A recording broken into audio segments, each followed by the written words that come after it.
नमस्कार, जय हिंद। स्वागत है आप सभी लोगों का रंजन एजुकेयर के हमारे एजुकेशनल चैनल पर। मैं छोटे लाल आपकी सेवा में। इस समय बहुत चिंता हो रही विद्यार्थियों को कि बोर्ड परीक्षा बिल्कुल सर पर है।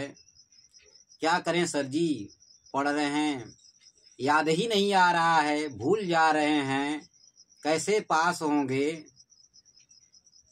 तो देखिए, घबराने की कोई बात नहीं है। पहली बात तो आप लोग अपने दिल से, अपने मन से ये घबराहट निकाल दें। अब पढ़ते समय क्या ध्यान दें कि जो भी सब्जेक्ट आप जो है पढ़ना शुरू कर रहे हैं, और जाहिर सी बात है जो पेपर पहले होगा उसी पर ज़्यादा फोकस करते होंगे। तो पढ़ना सभी सब्जेक्ट है। ऐसा है नहीं कि कहीं पेपर पढ़ते पढ़ते पूरा जो है कि बोर्ड एग्जाम आ जाए, इसके बाद जो है कि और पेपर बाद में एक दिन देखते रहेंगे तो भार ज़्यादा पड़ जाएगा।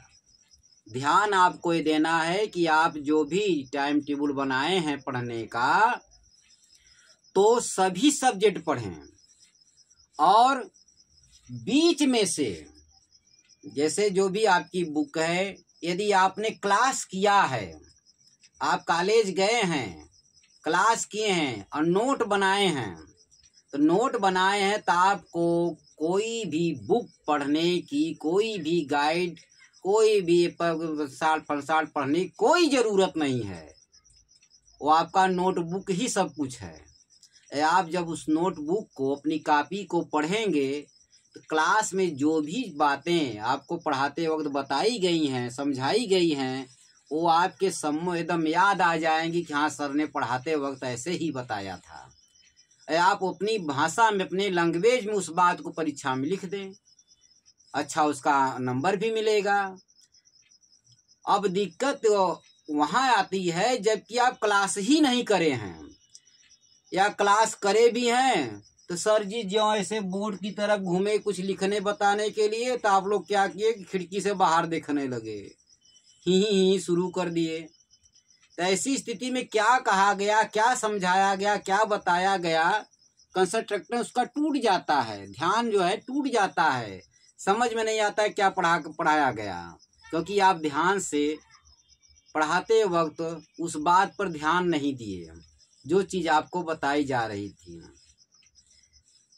तो ऐसी स्थिति में आप जब बुक खोलेंगे तो आपको पहली बात मोटी मोटी किताबें देखकर ये डर लगेगा कि जब कभी नहीं पढ़े साल भर तभी कैसे समझ में आएगा। तो ऐसे विद्यार्थी करते क्या हैं, तमाम प्रकार की मार्केटों में जो गाइडें आती हैं वो आपके सिलेबस का, जितनी बुक है आपकी, उसका 1/10वां भाग नहीं होता है, लेकिन परीक्षा उससे पास कर जाते हैं। पास होने के लिए तो पर्याप्त है। हाँ, आपको कुछ आएगा नहीं, केवल पास तो हो ही जाएंगे।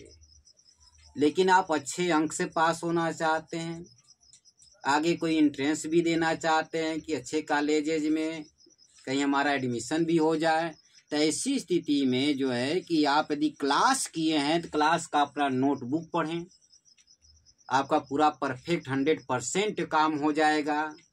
और जब आप बुक उठा रहे हैं पढ़ने के लिए तो ध्यान ये दें कि बीच में से न पढ़ें कि चलो 4-6 पाठ इधर का छोड़ देते हैं, उधर का देख लेते हैं, या इतना छोड़ देते हैं, यहाँ से पढ़ लेते हैं। ऐसी स्थिति में कोई भी टॉपिक समझ में नहीं आएगा, आपके दिमाग पर लोड बनता जाएगा। जब भी पढ़ें आरंभ से पढ़ें, शुरू से पढ़ें। अब बात को जो है कि बिल्कुल समझ लें कि क्या कहा गया, कंसेप्ट को समझना जरूरी है।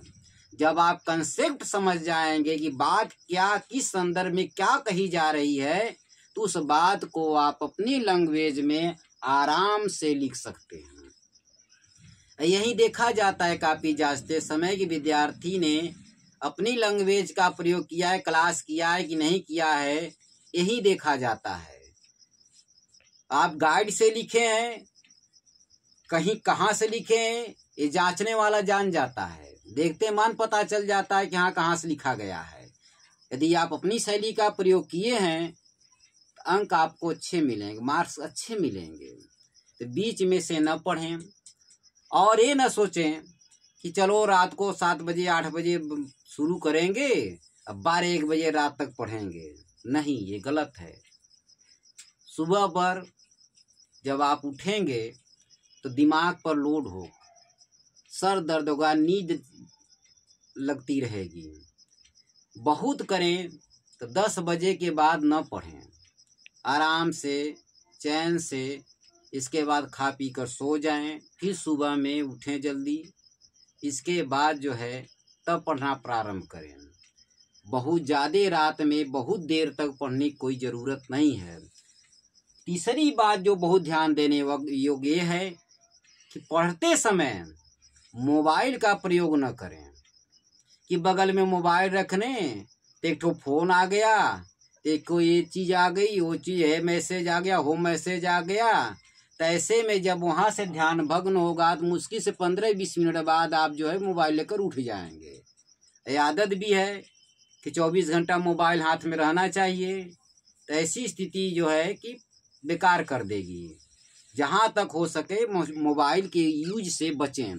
हाँ, ऐसी बात भी आ रही कि यदि कोई कुछ चीज़ नहीं समझ में आ रहा है, कोई मीनिंग नहीं समझ में आ रहा है, कोई ऐसे तथ्य हैं जो समझ में नहीं आ रहे हैं, तो आप गूगल के तौर पर उसको निकाल सकते हैं, लेकिन उतना ही प्रयोग करें जहाँ बात अटकी है, इसके बाद नहीं। यदि आप कॉलेज आते जा रहे हैं तो कोई भी चीज़ नहीं समझ में आ रही है तो वहाँ अध्यापक से पूछ लें, वो तुरंत डिटेल में सब कुछ बता देंगे, सरल शब्दों में बता देंगे। परेशान होने की कोई ज़रूरत नहीं होगी। और घबराएं बिल्कुल ना, घबराने की ज़रूरत नहीं है। जैसे जो विद्यार्थी हाई स्कूल में हैं, पहली बार बोर्ड एग्जाम में बैठेंगे, आधा डर तो यही है कि कैसे देंगे, क्या करेंगे। कुछ नहीं, आप जो है कि आराम से पढ़ें। अब पूरा जो सिलेबस है आपका पूरा पढ़ना है। ऐसा नहीं है कि ये पाठ आएगा ये पाठ नहीं आएगा, एक कदापि गलती न करें। एक ही नंबर का, एक ही क्वेश्चन, एक ही अंक का आएगा, लेकिन लगभग पूरा प्रयास किया जाता है कि पूरा कोर्स जो है उसमें समाहित हो। जो पेपर बना जाएगा उसमें पूरा कोर्स आएगा आपका, एक नहीं कि 2-4 पार्टें छोड़ दें, 2-4 पार्टें छोड़ दें, तो ऐसे में जो है कि दिक्कत हो जाएगी आपको। इसी तरह से आराम से पढ़ें। रात में बहुत जागने की ज़रूरत नहीं है आप लोगों को।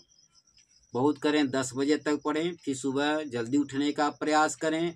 एक नहीं कि 4 फेरा जो है कि मार्केट गए, बाइक लेकर फिर आए, फिर मोबाइल 24 घंटा लेकर अपना ही देख रहे हैं, तब तो दिक्कत हो जाएगी। घबराएं बिल्कुल ना, इस तरह से पढ़ें। आराम से आप बोर्ड पर पूरा पेपर दे लेंगे, कोई भी दिमाग पर आपके भार नहीं पड़ेगा। आगे फिर आपको हम बताएंगे, जब आप थोड़ा और पेपर नज़दीक आते हैं, कैसे कैसे क्या लिखना है, आपको किस तरह से लिखेंगे ताकि अंक आप अच्छे प्राप्त कर सकें। तब तक के लिए जय हिंद।